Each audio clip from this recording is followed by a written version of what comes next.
మొదటి రోజునే విద్యార్థుల చేతికి వారు చదువుకు కావలసిన అన్ని వస్తువులను సిద్ధంగా ఉంచి వారికి అందించింది.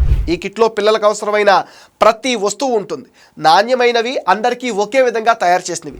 ఈ కిట్లో 2 జతల యూనిఫామ్, బెల్ట్, స్కూల్ బ్యాగ్, బూట్లు, సాక్స్లు, నోట్బుక్స్, పాఠ్య పుస్తకాలు, వర్క్ బుక్స్, ఇంగ్లీష్ డిక్షనరీ ఇవన్నీ ఉన్నాయి. వీటితో పాటు యూనిఫామ్ కుట్టించుకోవడానికి తల్లుల ఖాతాలో డబ్బులు వేస్తుంది ప్రభుత్వం. ఏపీ ప్రభుత్వం ఒక్కో విద్యార్థి కిట్ కోసం 2279 రూపాయలు ఖర్చు చేస్తుంది. ఇది చిన్న మొత్తం కాదు. రాష్ట్ర వ్యాప్తంగా లక్షలాది మంది విద్యార్థులకు ఈ కిట్లను సరఫరా చేయడం అనేది చాలా పెద్ద కార్యక్రమం.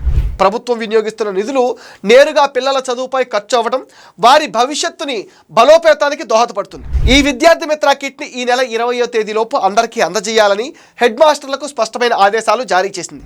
ఇప్పటికే వివిధ మండలాలకు కావాల్సిన వస్తువులను అధికారులు పంపించారు. కొన్ని ప్రాంతాల్లో అయితే స్కూలు మొదటి రోజునే పిల్లలకు కిట్లు అందించారు. విద్యార్థి మిత్ర కిట్ను ఫస్ట్ తీసుకున్న విద్యార్థుల ఆనందానికి అవధులు లేకుండా పోయాయి. ఆ అనుభూతి ఏడాదంతా వాళ్ళకి గుర్తుంటుంది.